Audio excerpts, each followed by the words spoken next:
جب یورپ سلطنت عثمانیہ کو بانٹنے کی خواب دیکھ رہا تھا تب سلطان عبدالحمید تنہا کھڑا تھا، خلافت کی آخری مضبوط دیوار بن کر۔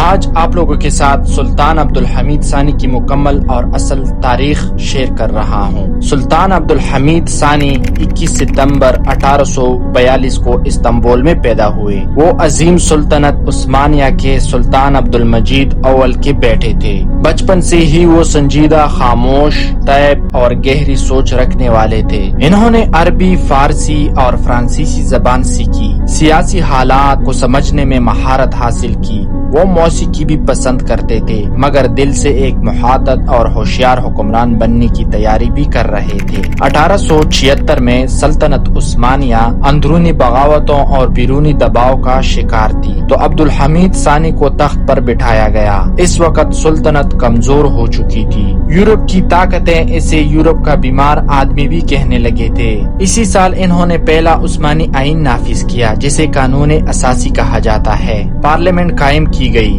مگر حالات بگڑتے گئے۔ روس سے جنگ 1877 سے لے کر 78 تک ہوئی۔ عبدالحمید کے دور میں سلطنت کا سامنا روس سے ہوا۔ یہ جنگ بہت تباہ کن ثابت ہوئی۔ عثمانی سلطنت کو شکست ہوئی اور بلقن کے کئی علاقے ہاتھ سے نکل گئے۔ اس کے بعد سلطان نے پارلیمنٹ معطل کر دی اور مکمل اختیار اپنے ہاتھ میں لے لیا۔ وہ سمجھتے تھے کہ اس وقت مضبوط مرکزی حکومت ہی سلطنت کو بچا سکتی ہے۔ عبدالحمید نے نظام کو مضبوط کیا، اخبارات پر کنٹرول کیا گیا، مخالفین پر نظر رکھی گئی۔ وہ بغاوت اور سازشوں سے ڈرتے تھے، کیونکہ یورپی طاقتیں مسلسل سلطنت کو توڑنے کی کوشش کر رہی تھی۔ اسلام کی پالیسی: سلطان عبدالحمید ثانی کا سب سے بڑا نظریہ یہ تھا پین اسلامزم، اتحاد امت۔ انہوں نے پوری دنیا کے مسلمانوں کو خلافت عثمانیہ کے جھنڈے تلے متحد کرنے کی کوشش کی۔ ہندوستان، عرب، وسطی ایشیا اور افریقہ کے مسلمانوں سے تعلقات مضبوط کیے۔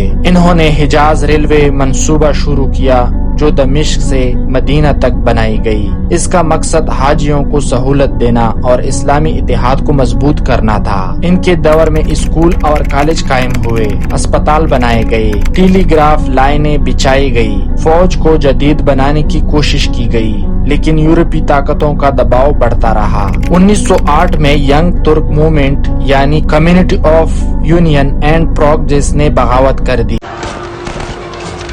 انہوں نے دوبارہ آئین بحال کر دیا۔ سلطان کی طاقت کم ہو گئی۔ 1909 میں انہیں معزول کر دیا گیا اور ان کے بھائی محمد پنجم کو سلطان بنا دیا گیا۔ عبدالحمید کو نظر بند کر کے سلونیکا بھیج دیا گیا، جو آج یونان میں ہے۔ سلطان عبدالحمید کی وفات: 1918 میں استنبول میں ان کا انتقال ہوا۔ وہ سلطنت جو کبھی 3 براعظموں میں پھیلی ہوئی تھی، اب ٹوٹنے کی قریب تھی۔ عبدالحمید ثانی کے بارے میں آراء مختلف ہے۔ کچھ لوگ انہیں خلافت کا محافظ اور اسلام کا عظیم رہنما کہتے ہیں، کچھ انہیں سخت گیر، آمرانہ حکمران قرار دیتے ہیں۔ وہ نہ مکمل ہیرو تھے، نہ مکمل ویلن، بلکہ ایک ایسے دور کے سلطان تھے جب سلطنت چاروں طرف سے گھری ہوئی تھی۔ عبدالحمید نے تقریباً 33 سال حکومت کی، 1876 سے لے کر 1909 تک۔ وہ عثمانی سلطنت کے آخری با اختیار حکمران سمجھے جاتے ہیں۔ ان کے بعد سلطنت تیزی سے کمزور ہوئی